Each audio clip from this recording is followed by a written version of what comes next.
Picture a young pilot, barely 20, skimming the Pacific at wave-top height. The ship ahead is a dark wall of steel and antennas. He knows the plan. Come in low, fast, where gunners struggle to set their fuses in time. He holds his line. Then the sky rips. A shell doesn't hit his aircraft. It explodes beside it, at the exact distance where fragments do the most damage. Controls go slack. Smoke fills the canopy. In the seconds before the water, one thought breaks through the noise. How did they make the air itself turn hostile? Tonight, we answer that. This is the story of a tiny radio brain in the nose of a shell, the proximity fuse, that quietly turned near misses into kills and changed the last act of the Pacific War. We're going to keep it simple and honest. First, the problem the Allies could not solve with stopwatch guesses. Then, the breakthrough that made the math of anti-aircraft fire different. By the end of this episode, you'll know why a device you can hold in your hand became a fleet's best defense, and why pilots suddenly felt like the sky was fighting back. Let's start with the problem. In the early years of the war, most anti-aircraft shells were built to explode at a time the crew dialed in before firing. You looked at range, angle, speed, made your best estimate, and hoped the burst happened near the plane. It was hard in training, brutal in combat. Dive angles changed, speeds jumped, the ship rolled. The gun captain shouted corrections over engine roar and wind. 1 second early and the shell burst in empty air. 1 second late, and the fragments chased a target already gone. Near wasn't good enough, because near was rarely where the shell actually burst. The results showed in the worst moments. Fast, low attacks that slipped under the cloud of timed bursts. Runs through spray and rain where rangefinders lied. Mass raids that forced gunners to split attention and eat precious seconds fiddling with settings. Everyone knew the truth, but few could fix it. You can train a crew to be steady. You can drill them until they sleep with a fuse wrench in hand. But you cannot make human timing perfect in the chaos of battle. The technology had to change. So, in 1940, the United States created a crash program. Scientists were pulled from labs and told, make the shell explode by itself when it comes close enough to kill. A group called Section T, led by physicist Merle Tuve, tried 3 ideas: light, sound, and radio. Light failed outdoors. Sound was too messy. Radio showed a narrow path forward, a tiny transmitter and receiver packed into the fuse that could sense a target and fire at just the right moment. This was hard work. The device had to survive the shock of firing, the spin of the shell, salt air, heat, cold, and rough handling, then function perfectly for a few milliseconds at the end of its life. But by early 1942, the project had a champion laboratory and a name. The Applied Physics Laboratory, APL, stood up under Johns Hopkins to drive the fuse from maybe to ready for the fleet. How does it actually work? No math, just plain English? Think of a small radio in the tip of the shell. As the shell flies, that radio sends out a steady signal and listens for the echo off anything nearby that reflects energy, like an airplane. When the shell is far away, the echo is weak.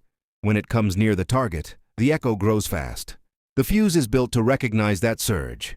When the echo reaches a certain strength, close enough that fragments will bite, the fuse triggers the detonator and the shell bursts right there. In Navy use, that sweet spot was on the order of tens of feet.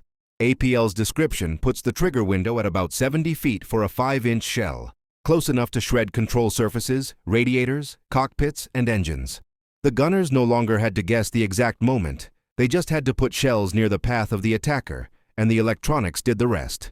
To reach that point, hundreds of small problems had to be solved. How do you power a radio that must sit inert in a ship's magazine for months and then wake instantly under crushing acceleration? How do you make vacuum tubes that do not shatter when the shell is fired? How do you keep the circuit from tripping early because of rain, or waves, or other shells nearby? The answer was a mix of clever engineering and ruthless testing. Early fuses were fired at balloons carrying full-scale aircraft mock-ups, then at wire silhouettes stretched between towers, then at radio-controlled drones over the Chesapeake. Each trial taught something. Each failure hardened the design. By March 1942, the government signed a formal contract with Johns Hopkins to expand the program and make the lab, by design, an engine that turned scientific ideas into tools sailors could trust. There was also the plain fact of war: secrecy. If a dud fell into enemy hands and the circuit was copied, the edge could vanish. So the project lived behind careful rules. Words were controlled, documents were guarded. Use at sea would come first. where the chance of enemy recovery was small. The team's goal wasn't a miracle that changed strategy overnight. It was something quieter but just as powerful. Make existing guns, especially the fleet's workhorse 5-inch 38, much more efficient, so that the same number of barrels could throw truly dangerous bursts into the air without perfect human timing. Now, I want you to picture the moment all that work met reality. The calendar reads early 1943. The waters around Guadalcanal are still deadly. American ships have the new fuse aboard, quietly, with little fanfare. On January 5th, a Japanese aircraft dives in on a task force. A 5-inch gun crew tracks, leads, and fires. The shell doesn't have a time dial twisted by a sweaty hand. It has a tiny radio set in its nose. As that shell rushes past the plane's path, the echo spikes, and the fuse decides. The burst happens right beside the aircraft. The plane falls away in flames. It is the first confirmed kill by a proximity fuse in combat. The effect on morale is immediate. Gunners who had prayed their settings were right now see near misses turning into real kills. They don't need a briefing to understand what it means. They just saw it. Let's slow down and step inside the gun mount in those seconds before that first success. The pointer and trainer are on their wheels, following the director. The fuse setter, who used to twist knobs by the second, now concentrates on keeping the line fed and the breech closed. The gun captain calls the target. The ship's radar has already done its work, laying the battery on the right piece of sky. The round slams home. The breech shuts. Fire. Out in front of the ship, a streak of steel begins its short life. Inside its nose, a simple, sturdy radio wakes, hums, listens, and waits for a signal strong enough to count as danger. It doesn't care about nerves or spray or the roll of the deck. It cares only about distance to a reflective thing moving fast through the air. When that thing fills its invisible threshold, the fuse stops waiting. Why does this matter? Because it changes everything about the last seconds of an attack. Before, a low-level approach could duck under most timed bursts. With the new fuse, an aircraft that gets close enough to hit you is also close enough to set off the shell that will kill it. The defense no longer depends on perfect stopwatch work at a noisy mount. The defense is baked into the munition. That is the central idea of modern fusing. Move the hard decision from tired humans to a tiny machine that only has to be right once. Of course, a device like this doesn't succeed just because it works once. Sailors have to trust it, and that means drills, doctrine, and proof. In the months after that first Guadalcanal kill, ships quietly built confidence. Crews learned where VT rounds made the biggest difference, on fast, low, weaving targets, while continuing to use time fuses and contact fuses where they still made sense. Officers taught a simple rule of thumb: get shells into the right piece of sky and let the electronics do the last, hardest part. The device didn't make every gunner a marksman. It widened the window where a near miss was good enough. Behind the scenes, the lab and industry tuned the fuse to the realities of the ocean. Salt air, shock, and heat could make sensitive electronics moody. So the designs were ruggedized. Circuits were kept simple and redundant. Batteries were designed to wake from inert seals only after firing. And there was a constant drumbeat of testing. At ranges, at sea, against drones, against target sleeves. The people who built the fuse knew sailors would forgive a lot, but not a weapon that worked most of the time. Every failure got chased down. Every change got documented.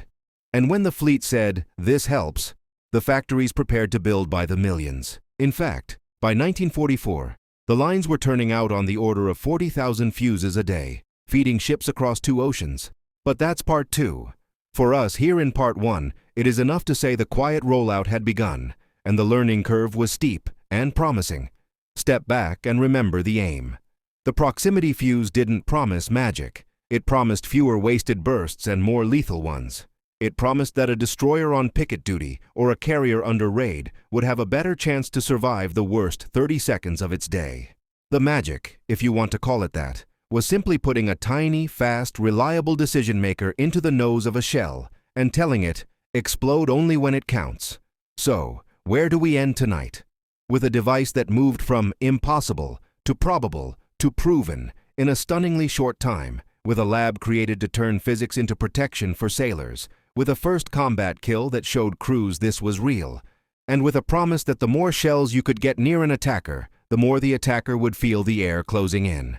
In part 2, we're going to open the factory doors. We'll see how the United States built these fuses by the tens of millions, kept the secret safe, and welded this radio brain to radar-directed 5-inch guns. Then we'll test it in the worst place a ship can be, alone on a radar picket line, staring into massed, low-level attacks where every second counts. If Part 1 explained the why, Part 2 shows the how, and why the change came just in time. Dawn. A destroyer sits alone on a far picket line, steel, antennas, and a tired crew. Hours from now, enemy aircraft will come in low and fast. The guns are ready, but the real story starts far from this deck, on factory floors, in secret labs, and inside a tiny radio brain that turned a near miss into a kill. The question driving tonight's chapter is simple. How did a hush-hush gadget become the U.S. Navy's everyday shield, and why did that change the last year of the Pacific War? Here's our path. We'll walk the assembly lines where the fuse was made tough enough to survive a gun's brutal kick. We'll lift the lid on wartime secrecy. Why duds mattered, why the ocean was the first proving ground, and why land use came late. Then we weld the fuse to radar-directed 5-inch guns, the Navy's killer combo. We finish with early results at sea and a short jump ashore to see why, by late 1944, the Allies finally let the radio fuse loose over Europe. By the end, you'll see how guesswork gave way to guidance, and why pilots started to feel like the sky itself fought back. Factories first. The proximity fuse was not one part. It was a tiny system. Rugged vacuum tubes, a radio oscillator and receiver, a thyrotron switch, a safe arming chain, and a battery that woke up only after firing. Each piece had to survive 20,000 G of acceleration, months at sea, and salt air, then work for a few milliseconds at the end of its life. That demanded scale and discipline. By the fall of 1942, quantity production for Navy 5-inch guns began. In 1944 alone, factories built 8.3 million fuse. By year's end, output peaked at over 40,000 per day, with a wartime total of about 22 million by August 14, 1945, spread across a nationwide network of plants and subcontractors. Quality wasn't a slogan. Lots were flight-tested daily because a single bad run could cost ships and men. Now the hidden rules. At the start, the fuse was so valuable that leaders feared a dud might be recovered and copied. That's why the Navy introduced it at sea first, over water, where failed rounds would sink.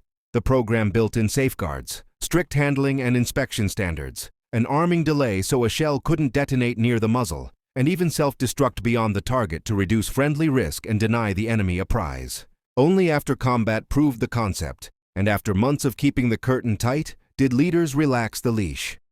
In December 1944, the Allies finally released proximity fuses for general, unrestricted use, a decision that would echo in the snows of the Ardennes.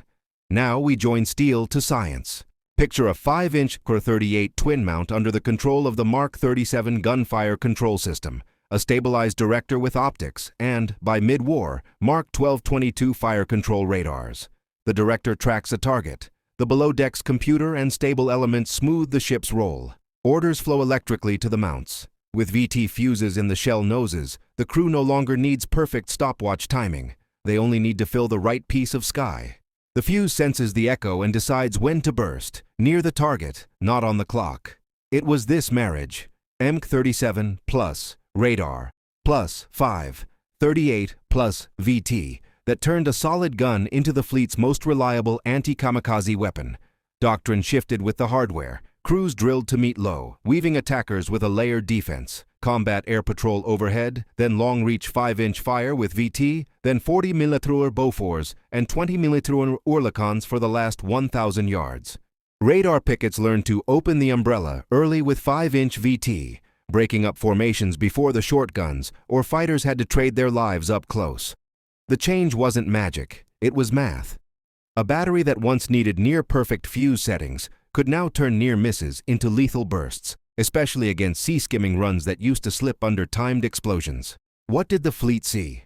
The first hints came in the Solomons, where the January 5, 1943 combat kill off Guadalcanal proved the idea in blood and fire.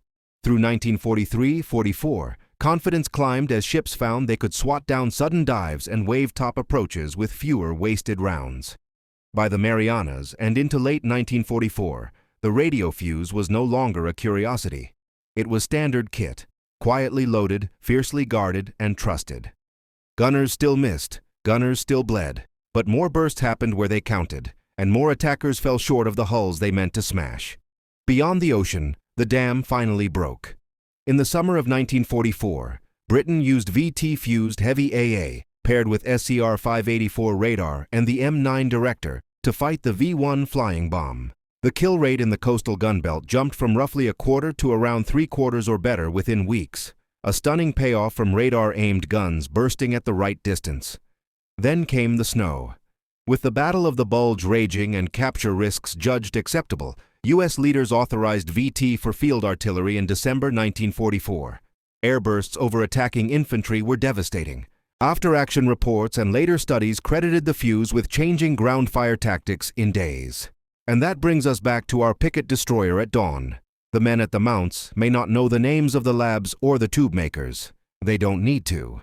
They load the same 5-inch rounds as yesterday, only now the last hardest decision lives in the nose of the shell. When the raid comes in low, the director will track, the radar will hold, and somewhere out there, a Fuze will hear its own echo rising and choose the exact instant to bite. In our next chapter, we put the system under maximum stress. Kamikaze season. We'll stand with radar pickets at Okinawa, watch ships survive the worst 90 minutes of their lives, and ask the final question. Did VT fuses simply help, or did they change the outcome? Stick with us. Part 3 shows the verdict. Dusk on a gray sea. A destroyer sits on the lonely edge of the fleet, radar humming, lookout scanning, gun crews at their stations. Somewhere to the north, engines rise and fall like distant thunder. The captain knows what that sound means. The men know too. Tonight is not a duel, it's a test. The question that will decide who lives until morning is simple. When a pilot comes in low and fast to die, can the ship make the sky kill him first? That is what this hour is about. How kamikaze attacks peaked, how radar pickets fought almost alone, and how a tiny radio brain in the nose of a shell turned near misses into life-saving bursts. We begin with the turn to suicide tactics. By late 1944, Japan's trained pilots were gone, its carriers were empty, and its leadership chose a terrible trade: a plane and a pilot for a ship. The first organized kamikaze strikes hit during the Battle of Leyte Gulf in October 1944. It wasn't a random last spasm, it was a system, special units, planned mass raids, aimed first at the thin-skinned escorts, and then at anything big enough to burn. From that month on, the Pacific War's final act would be defined by low-level, no-escape runs into walls of fire. Here's the pilot's view of the approach. You're young, maybe 20, flying at wavetop height, so radar and gunners see you late and shoot high. The deck is steady in your sight. You feel the lift bite as you pull up for the fatal dive. In the old days, timed shells might burst too early or too late. But now the last seconds change. Shells begin to burst beside you, not because a crew guessed right, but because a little radio set in the shell's nose sensed you and chose the exact moment to explode. That is the proximity, VT, Fuze at work, turning near into deadly at tens of feet, the distance where fragments shred wings, radiators, and control lines. Why did this punish low sea-skimming run so hard? Because the run itself guaranteed proximity. A pilot who had to get close enough to hit was, by definition, close enough to trigger the Fuze. The gunners no longer needed a perfect stopwatch. They needed to fill the right piece of sky. The Fuze did the last, hardest part, detonating when the echo off the airplane surged. Against a pilot committed to the deck, that self-deciding burst bit right where the attack was strongest. Now we move to the proving ground. Okinawa, April to June 1945. To warn the fleet, the U.S. Navy threw a ring of radar picket stations around the island. 15 lonely posts where destroyers and small support craft would see the raids first and bear their full weight. Many times a day, those pickets vectored fighters, called the height and bearing, and then stood to their own guns when the raid ignored the warnings and came straight in. It was the most dangerous job at sea. The attacks had a name: Kikusui, floating chrysanthemums. 10 great mass strikes launched through April and May. Numbers vary by day, but the pattern is clear. Swarms of mixed aircraft, many flown at wavetop level by barely trained pilots, converging on the picket ring. Pickets died to save the anchorage. The cost was savage. Over the campaign, 36 U.S. ships were sunk and 368 damaged. 4,907 sailors were killed and 4,824 wounded. Without the early warning of the pickets and without the new lethality of 5-inch VT bursts, the toll would have been even worse. Hold on one ship for a moment, USS Laffey, DD 724. On 16 April 1945, at a picket station off Okinawa, Laffey fought for about 80 minutes under wave after wave, conventional bombers, then suicide planes. She was hit by multiple kamikazes and bombs, lost men, lost guns, and still kept firing. Her crew shot down attackers even as burning wreckage skidded across her decks.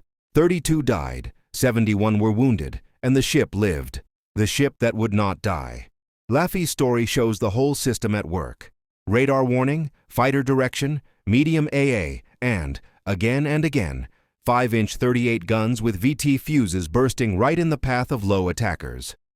Why stress the 5-inch? Because the smaller guns, 20mm and 40mm, were brave, but often not destructive enough to stop a committed suicide strike. The 5-inch 38, radar-directed by the Mk-37 system and firing VT-fused shells, became the fleet's most reliable anti-kamikaze weapon. It reached out, it hit hard, and with VT it no longer needed perfect timing to do damage. That didn't mean every burst killed. It meant enough burst happened at the right distance to break up attacks, clip wings, and force misses. From the cockpit, those last seconds felt like this.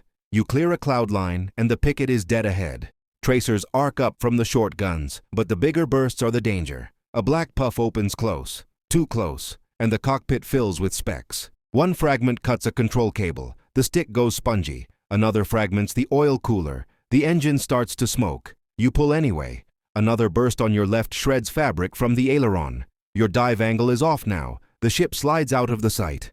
You gouge the throttle, but the engine coughs. You're still flying, barely. But the run is lost. That is what proximity did. It turned survivable spray into focused cones of fragments at lethal range, the kind that blind pilots, open tanks, and tier linkages before the final pull-up. This is not to claim the fuse was magic. Pickets still died, ships still burned, but the math changed in ways that mattered. A ring of pickets could now open the umbrella earlier, radar to see, fighters to thin, 5-inch VT to break formations before the last-ditch guns, or the deck crews had to pay with their lives at 500 yards. In those hours when raids stacked up, every percentage point counted. The fuse gave back minutes and survival odds to crews who had almost none. By the end of Okinawa, the verdict was plain. Kamikaze attacks could still break through, but they had to pay for every mile and every second. The VT fuse did not end the tactic. It raised the price of the approach so high that many attackers never reached steel, and its influence outlived the islands. In Europe, as we saw last time, the Allies unleashed the same fusing overland in December 1944, devastating infantry assaults in the Battle of the Bulge. In Britain, radar-aimed guns with VT shredded the V-1 flying bombs. The template of modern air defense, radar to track, computing to aim, and smart fusing to burst at the right distance, was set. So what is our answer to the question we asked at dusk? Did VT fuses simply help, or did they change outcomes? At Leyte, they sharpened the fleet's claws. At Okinawa, they kept pickets alive long enough to warn and fight again. Across the war, they turned guesswork into guidance. The device was small, the effect was large, and the last pilots who came at wavetop height found that the ocean itself seemed to bite back. Stay with us for the epilogue. In our next film, we'll open the fuse itself, simple schematics, the UK-US partnership, and how post-war proximity and smart fuse evolved into the guidance brains we still trust today. If you've ever wondered how a shell decides to explode where it does, that's the story. Born in secrecy, proven at sea, and still shaping the air above every battlefield.